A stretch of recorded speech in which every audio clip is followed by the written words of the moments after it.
안녕하세요, 부동산입니다. 오늘은 조금 늦었네요. 10월 24일 화요일 뉴스 빠르게 읽어보도록 하겠습니다.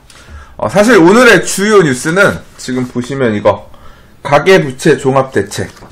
어저께 사실 엠바고가 돌았죠. 그래서 어저께 다 봤는데 이 내용이 주가 돼야 될 것 같은데 사실 별로 할 말이 없어요. 할 말이 없는 게 어제 이제 뉴스 이거 다 읽어보고 나서 그래서 하고자 하는 얘기가 뭔지를 잘 모르겠다.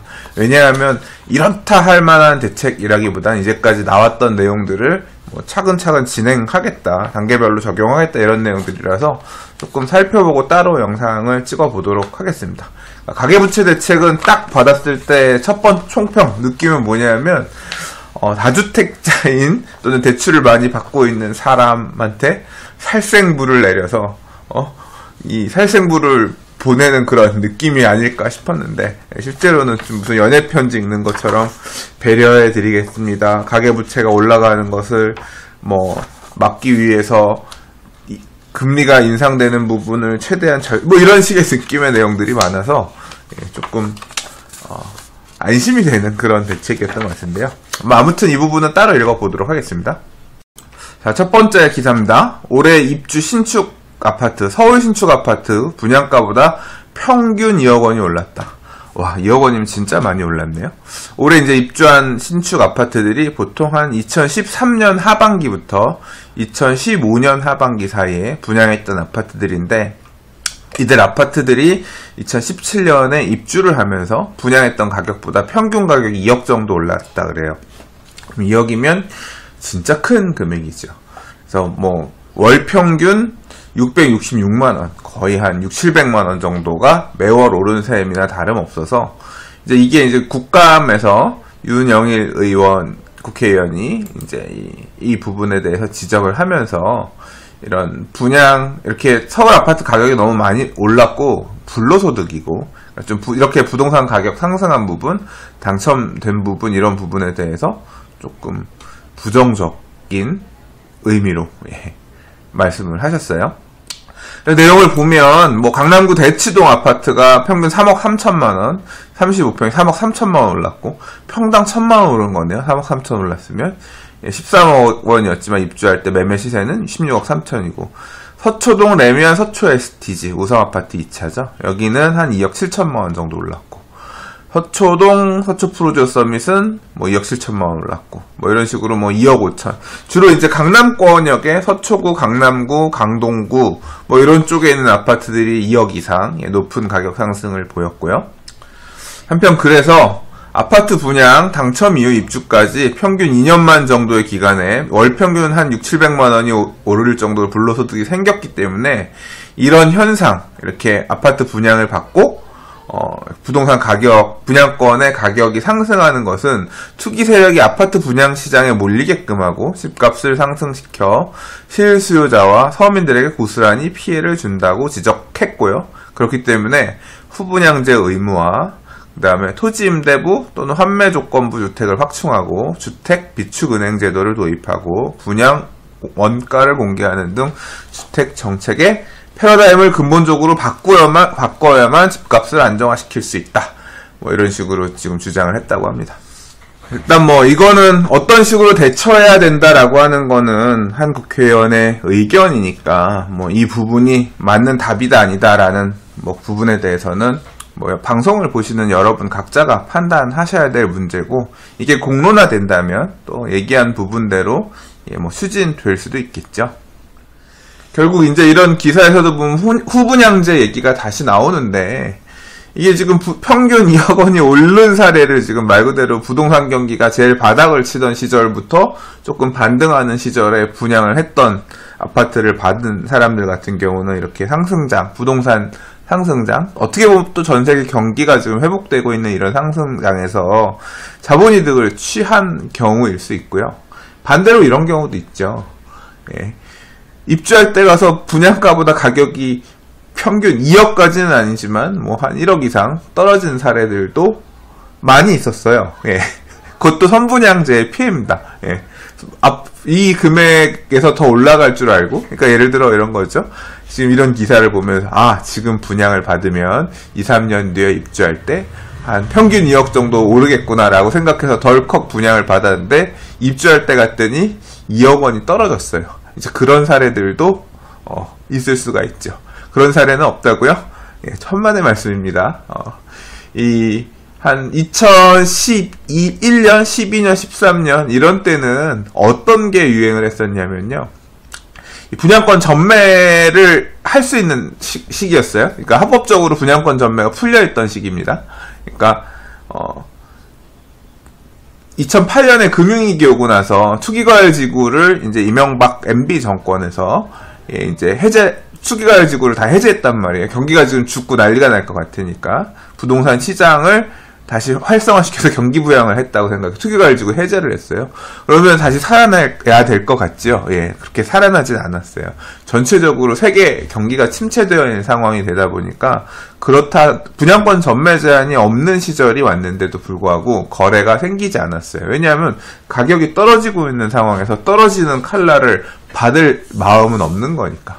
지금 제가 분양권 전매가 전혀 상관없이 되던 시절에 부동산 가격이 떨어지던 시절, 분양권을 살려고 하지 않던 시절에 대한 얘기를 하는 거예요. 이 당시에 어떤 일이 발생했냐면요. 보통 우리가 아파트 분양할 때 계약금이 10%, 중도금이 한 60%, 그 다음에 이제 잔금이 30에서 40% 이렇게 지금 보통 되는데, 가격이 10% 빠지면 내가 납부한 계약금 10%가 날아가는 거예요. 근데 만약에 20%가 빠지면 어떻게 돼요? 내가 납부한 계약금 10%도 날아가고요. 그거 말고 10%가 더 날아가는 거예요. 그럼 어떻게 해야 돼요? 내가 이걸 분양권을 전매하기 위해서는 분양 대금의 10% 포기하고 10%를 더 내야지 매매를 할 수가 있습니다. 그러니까 이런 식으로 그렇게라도 해서 뭐 20%까지 할인되고 또는 뭐 한 15%, 25% 아니 그 이상으로 떨어지게 되니까 가격이 난 그렇게라도 해서 팔고 싶은데 누구 살 사람 없어요 라고 하니까 이런 사람들이 등장해요.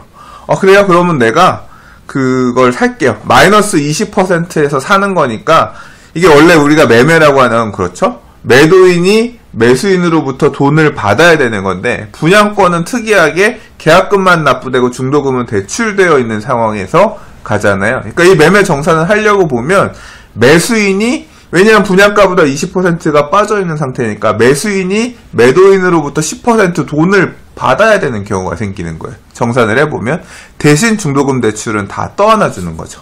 그래서 그런 식으로 거래들을 하기 시작해요. 이제 그런 식으로 매수하는 사람들은 누구냐면 두 가지 종류겠죠. 가격이 다시 반등하면서 내가 이렇게 가격이 떨어졌던 부분이 올라가면 그만큼의 자본이득 차익을 누릴 수 있겠구나. 그런 목적으로 접근하는 사람도 있고요. 애초에 나는 대출은 난 모르겠고 중도금 대출 갚으라고 하면 난 만세 부를 거야. 뭐 그런 작정을 하고 당장 매 도인으로부터 받는 돈, 이 돈을 받기 위해서 오는 그걸 사겠다라고 그런 것만 사는 사람들이 생기는 그런 상황이 생겼어요. 처음에 그럼 이제 어떻게 되겠어요? 그 아파트가 그렇게 매매들이 다 중도금 대출을 그 당시에 그런 식으로 다 은행들이 승계를 해주다 보니까 입주할 때 가서 잔금을 내야 되는데 매 도인한테 이제 분양권 전매는 합법적으로 이루어져서 매수인이 입주하고 잔금을 쳐야 되는데 매수인한테 잔금 내세요라고 건설회사에서 시행사에서 연락을 했더니 매수인은 연락 끊고 잠적하는 거예요. 만세 부르는 거예요. 그런 상황이 생겼어요. 그러면 이제 결국 뭐냐면 잔금을 납부할 수 없는 경우가 생기고 이제 이렇게 가격이 빠진 상태에서 이제 보통 이제 잔금 입주할 때가 3개월 동안 잔금 납부 안 하면 건설회사는 분양계약서에서 보면 최고하고 계약 해지할 수 있거든요. 그 다음에 이제 재분양하고 이 과정에서 발생한 손실을 건설회사나 아니면 시행사가 물게끔 되어 있거든요. 그래서 2012년, 13년 이런 시절에 입주하던 아파트들 중에 보면 무너진 건설회사도 있고 조합들이 그 피해를 고스란히 다 두들겨 맞아가지고 입주할 때 가서 조합원들이 추가 부담금을 엄청 다시 더 내야 됐던 사례들도 많이 있어요. 이게 어떻게 보면 선분양제의 폐해입니다. 그러니까 가격이 오를 때는 이렇게 여기 기사에서 나온 것처럼 평균 2억 원씩 오르는 이득, 자본이득을 누릴 수 있는 계기도 생기지만 반대로 하락장에서 선분양을 할 경우에 이 분양받은 사람이 엄청나게 박살나고 깨지는 그런 경우도 생겨요. 그래서 이 시절에 보면 이런 경우들 되게 많아요. 뭐 나는 예를 들어 5억에 분양받았는데 분양이 안 돼서 나중에 입주할 때 가니까 4억에 할인 분양 받은 사람들이 있으니까 너는 4억에 할인 분양 받은 거 말이 안 된다. 너는 입주하면 안 된다. 입주 거부하고 그런 사례도 있었고, 건설회사들이 너무 비싸게 처음에 분양해서 선분양 받은 우리들이 피해자다라 그래서 건설회사 가서 맨날 데모하고 아파트 준공 집 이상하게 진 거에 너무 비싸게 분양했다 데모하고, 이런 압력들이 불과 3, 4년 전 얘기예요. 3, 4년, 4, 5년 전에 있었던 얘기거든요. 그러니까 선분양 제도 하에서 이런 문제가 오를 때도 그렇지만 떨어질 때도 발생할 수가 있어요. 이런 얘기를 하고 나니까 저는 진짜 또 막상 제가 이제 그렇기 때문에 후분양제가 훨씬 좋은 제도입니다, 이런 식으로 저도 얘기가 되는 것 같은데, 생각해보니까 진짜 오히려 가격이 빠질 때의 그 충격이 정말로 더 컸던 것 같긴 하네요.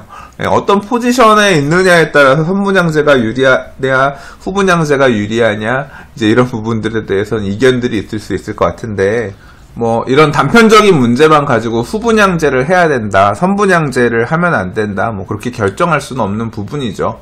선분양제가 가지고 있는 장점, 주택 공급을 촉진하는 그런 부분에 대한 장점도 있는 거고, 그리고 또 후분양제가 진행되게 되면 앞으로 공급이 굉장히 축소되는 부분에 있어서 더 가속화될 수 있는 부분도 있는 거고 하니까, 뭐 어떤 부분이 절대적으로 해야 된다, 저는 뭐 그렇게 주장하지는 못할 것 같아요. 뭐 개인적으로는 여전히 선분양제가 좀 더 장점이 많은 제도라고 생각하고 있긴 합니다만, 그러나 이제 한편으로는 기사에서 이렇게 얘기 나오는 것처럼 부동산 가격이 올랐으니 선분양 제도가 문제다라는 식으로 얘기하는 건 조금 그렇고요. 왜냐하면 이 당시에 분양을 받은 사람들은 일종의 상승에 베팅을 할 거냐 하락에 베팅을 할 거냐에서, 왜냐하면 당장 2013에서 2015년에 입주하던 단지들 같은 경우는 엄청나게 그렇게 다 분양을 받아서 손실을 보는 사람들을 보는 과정에서 청약을 해서 당첨이 된 사람들이잖아요. 일종의 상승에 베팅을 해서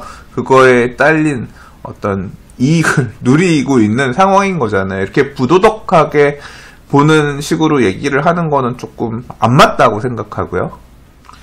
심지어는 이 시절에 분양을 하던 당시에 재개발 조합원 또는 뭐 재건축 단지 같은 경우에서 분양을 받을 수 있는, 종전에 가지고 있던 자산에 대해서 아파트 조합원 입주권을 받을 수 있는 자격이 주어짐에도 불구하고 부동산 시장이 앞으로 좋아지지 않을 것 같다, 하락에 베팅을 하고서 청산을 택하고 나온 조합원들도 되게 이 당시엔 많았던 시절이거든요. 그래서 이게 어쨌거나 이게 공공사업도 아니고 민간사업이잖아요. 민간사업에서 공급하는 주택에 일종의 자기의 자산을 가지고, 누가 공짜로 준 것도 아니고 자산을 가지고 받을 수 있는 것에 어떤 선택을 해서 이렇게 자본이득을 누린 부분에 대해서 좀 죄지은 어떤 좀 문제가 있는 것처럼 바라보는 시선 자체는 약간 좀 과도하지 않나 싶어요. 그러나 한편으로는 지금 앞으로 부동산 시장이 계속 상승장일 수도 있고 하락장일 수도 있죠. 그리고 뭐 보는 사람들 평가에 따라서 지금의 공급이 과공급일 수도 있고요. 적절한 공급일 수도 있고, 공급이 불안한 되게 적은 경우라고 볼 수도 있을 텐데, 이제 그 판단은 신중하게 해야겠지만, 만약에 부동산 시장이 하락장으로 돌아선다라고 생각하면 정말로 어떤 선분양 제도로 인해서 발생되는 폐해를 막기 위해서 후분양 제도의 도입을 더 고민해야 될 필요가 있을지도 모르겠다는 생각은 살짝 듭니다. 불과 몇 년 전에 그때 그 사례들을 지금 다시 생각해 보니까 정말로 아까 그 말씀드린 것처럼 분양가보다 가격이 20% 30% 폭락하고, 그로 인해서 분양 계약자들이 막 그 항의하고 데모하고 이랬던 그런 시절이 갑자기 훅 잠깐 잊고 있었는데 훅 들어오고 나니까 그러네요. 네.